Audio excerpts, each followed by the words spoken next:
Right. So if we can start with Allama Muhammad Baqir al Behbudi, who's a specialist and expert in Ilm al Hadith and Ilm al Rijal.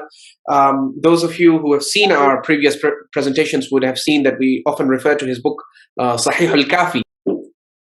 So this is the book, as you can see, Ma'rifatul Hadith وتاريخ نشره وتدوينه وثقافته عند الشيعة الإمامية. Ma'rifatul Hadith, and the history of its dissemination, its recording and compilation, and the culture of Hadith among the Shia al-Imamiyya. So this is a very good book on the science of Hadith, authored by Al-Allama al-Sheikh Muhammad al-Baqir al Behbudi, who is an expert and specialist in Ilm al-Hadith and Ilm al-Rijal, particularly 12 Shia Hadith. In this book, he has a section where he places a heading where he discusses books which are specimens of Namudhaj al-Mawdu'at al-Thiqat. I hope you can see this.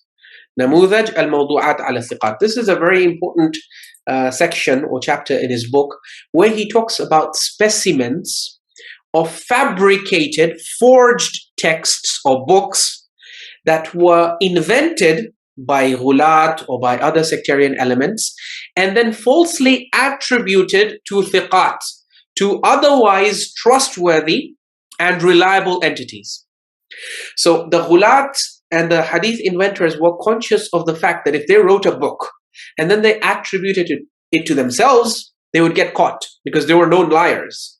So what the known liars used to do is they used to write books in the names of personalities who were considered to be reliable, and then they would circulate those books in hopes that people would be fooled by the author's name and they would accept all the contents of the book. Now we come to what Al-Allama Muhammad Baqir al Behbudi has to say about this. And as I had been mentioning, Al-Allama Muhammad Baqir al Behbudi has this whole chapter in his book Ma'rifatul Hadith, Namudhajul Mawdu'at al-Thiqat, fabricated texts or books or narrations that were attributed falsely to trustworthy personalities. This is page 352. If you come to page 360, number 7 on his list of books which are falsely attributed to trustworthy personalities is Kitab Sulaym bin Qais al-Hilali. What a surprise. What a surprise. What is that doing there?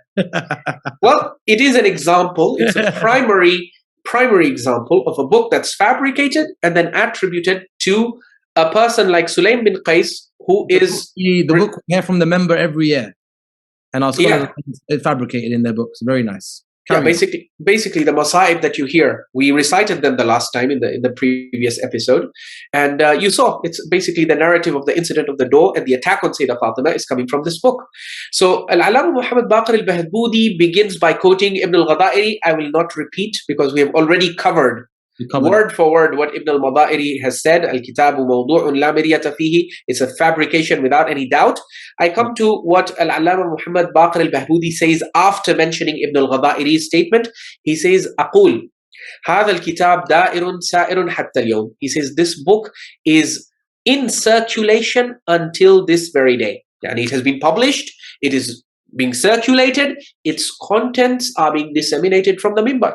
Exactly what I just said 2 seconds ago. Yeah, exactly. وَقَدْ طُبِعَ مِرَارًا. It has been published repeatedly, and there are different editions of it. We even showed you the edition which has been critically edited by Al-Allama Muhammad Baqir al-Zanjani. Okay, and then look at what he says, what I've highlighted for you here.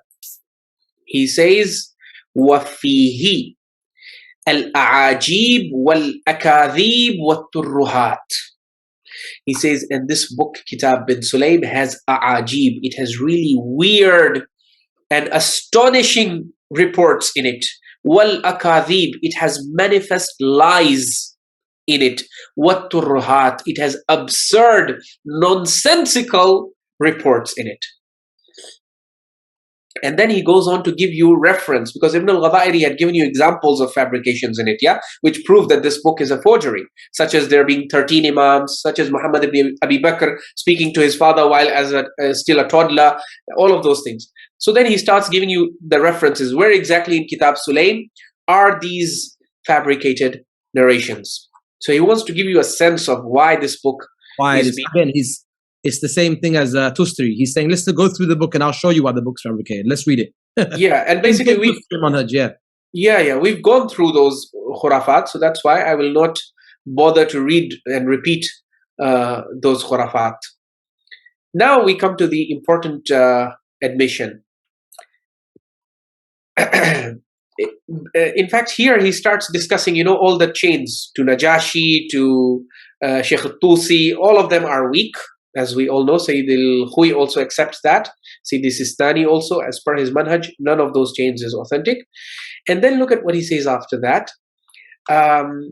He says, فَالْمُسَلَّمْ مِنْ تَحْقِيقِ النُّسْخَةِ وَإِسْنَادِهَا أَنَّ طَرِيقَ الْكِتَابِ يَنْتَهِي إِلَى أَبَانِ ibn Abi Ayyash فَيْرُوز. He says, so what is accepted widely about this book is that the chain or the path of this book ends at Aban ibn Abi Ayyash, Fayruz. تَفَرَّدَ بِهِ عَنْ Sulaym. He is the only one narrating it from Sulaym.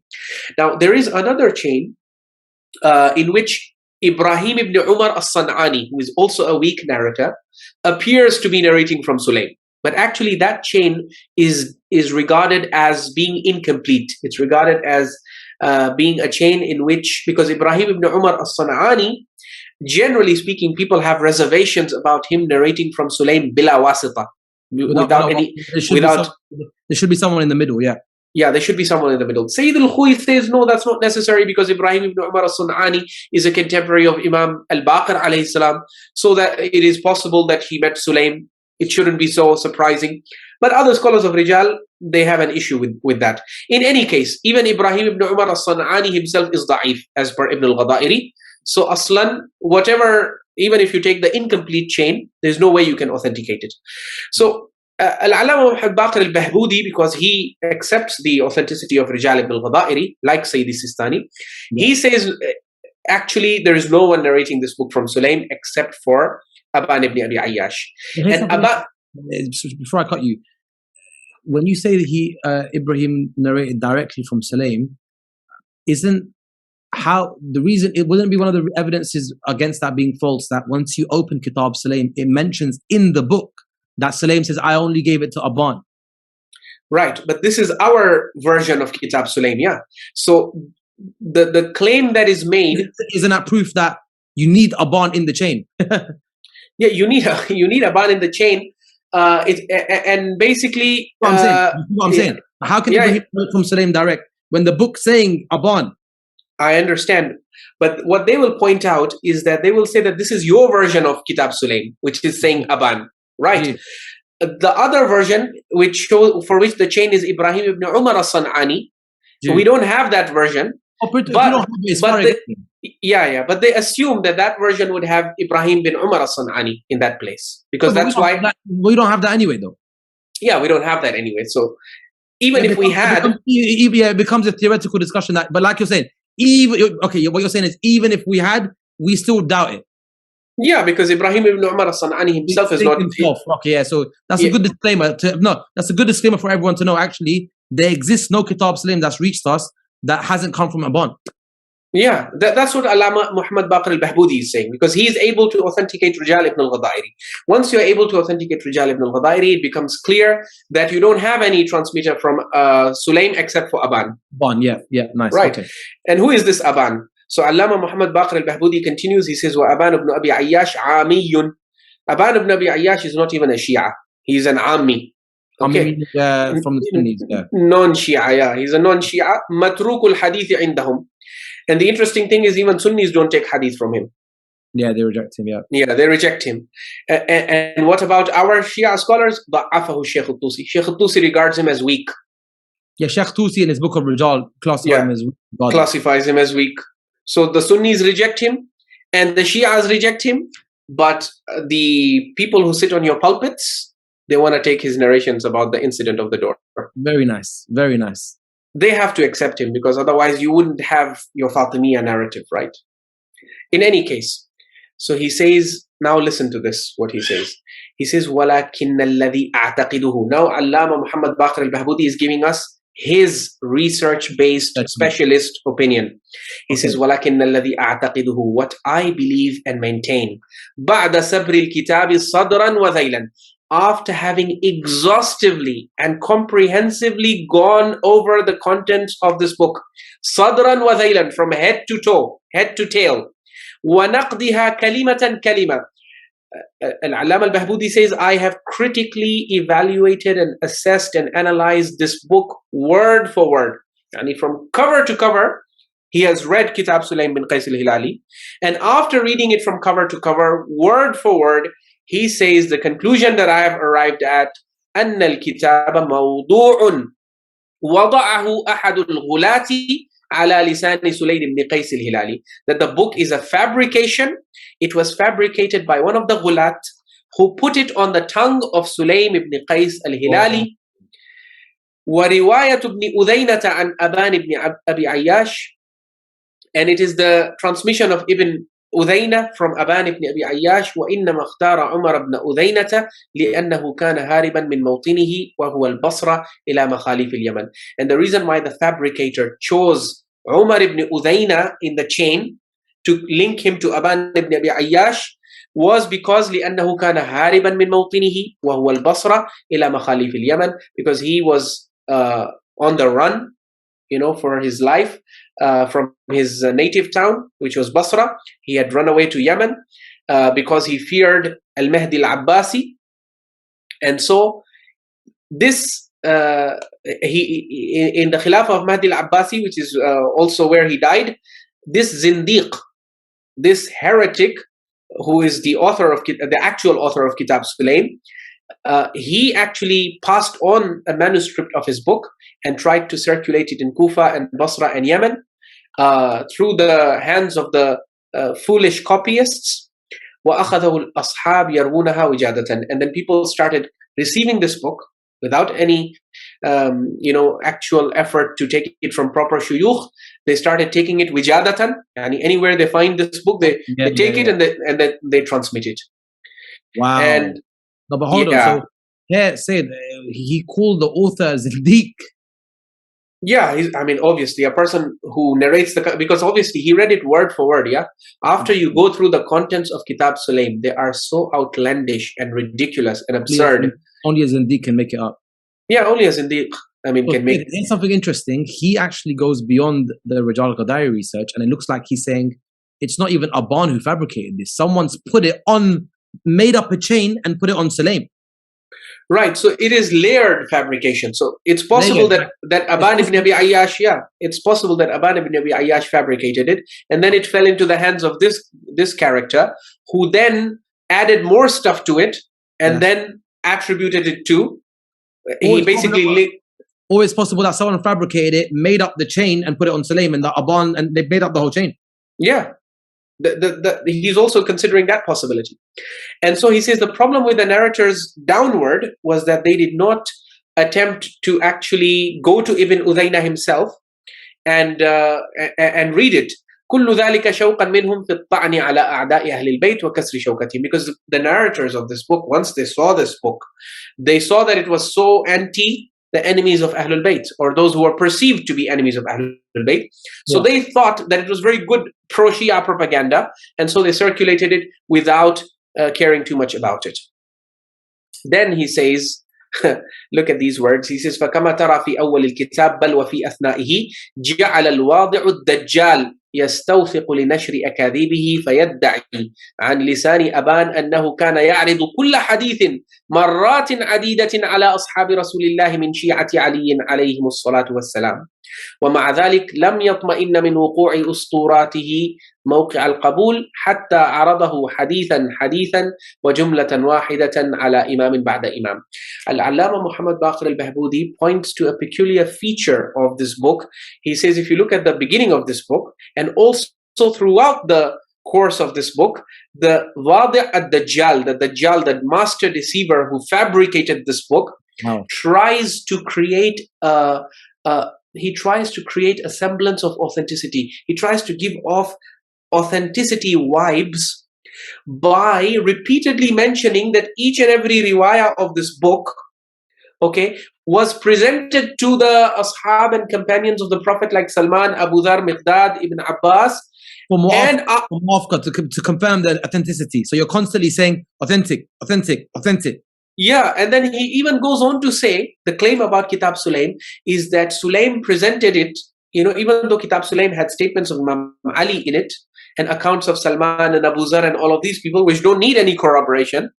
But still, just to get additional confirmation, they say Sulaym presented his book to Imam Hassan alayhi salam, and then he presented it to Imam Hussein alayhi salam, and then to Imam Ali ibn al-Hussein alayhi salam, and all of them confirmed it. And they said everything in this is true. Who is saying this? You got a full stamp. Yeah, who is saying this? The fabricator of this book. It shows you, Allama Muhammad Baqir al Behbudi says, it shows you his insecurity complex, because he knows he's selling a fabrication. Yeah, because the only way, because the mutton is so atrocious that I'm going to read, it's going to be like this. I'm going to read it. I'm going to go, and then I'm going to be like, bro, this is too much. And then it's going to say, and Imam Baqir and Imam Sadiq and Imam Ali, all of them said it's true. And I'm going to be like, okay, well, okay, fine. I have to find it must be true then. I must not be able to comprehend how bad history is. It must have been this bad. It's like, are you sure? It's like Imam Baqir, Imam Ali, they all said it. It's like, okay. It's like emotional blackmail.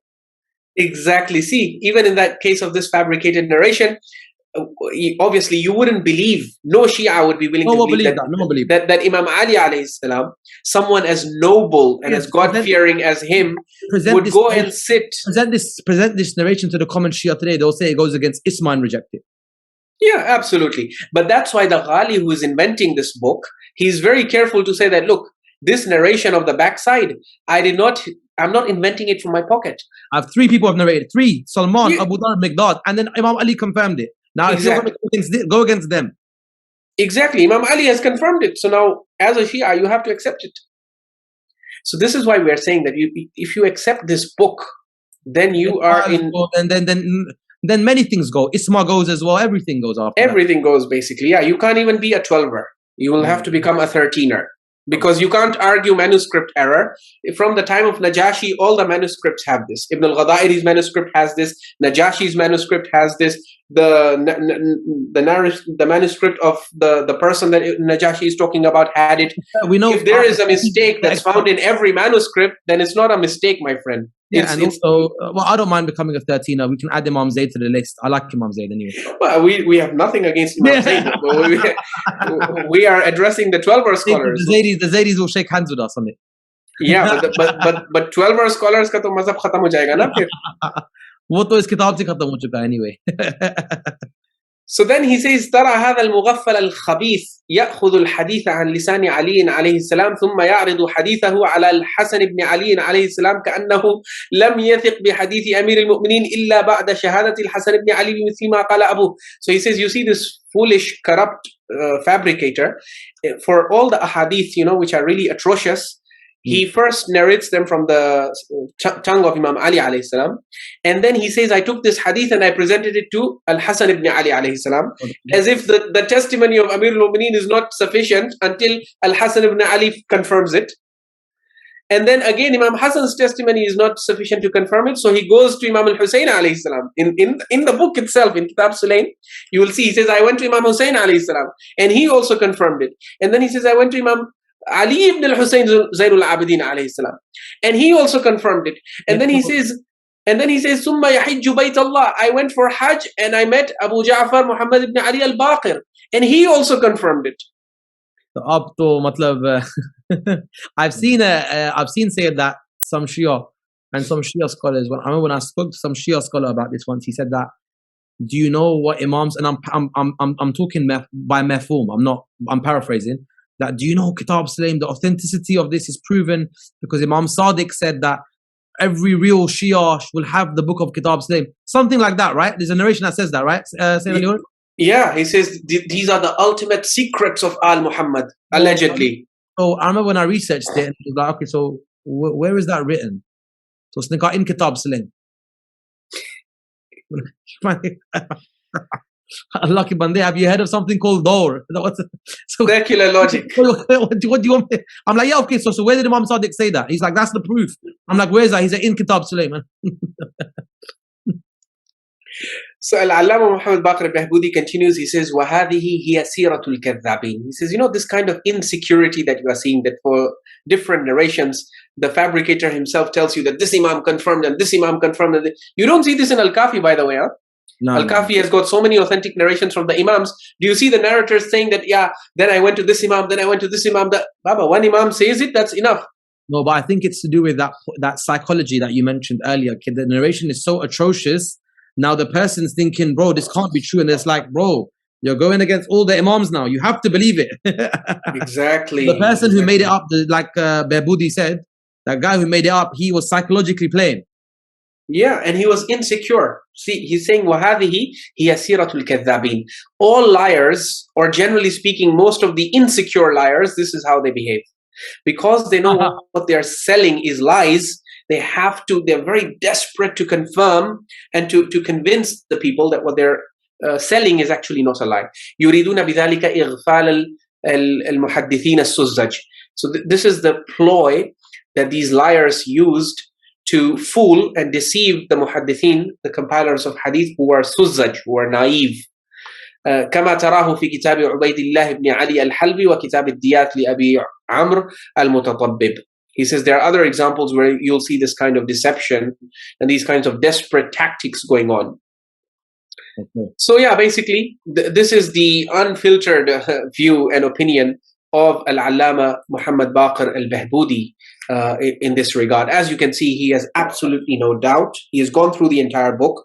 He has critically reviewed and assessed and evaluated the contents of this book, and he has concluded that no right-minded person who knows about the Ahlul Bayt alayhimus salam and knows their character and knows their personalities would ever trust the kind of weird lies and fabrications and khurafat that this book is promoting about the Ahlul Bayt alayhimus salam.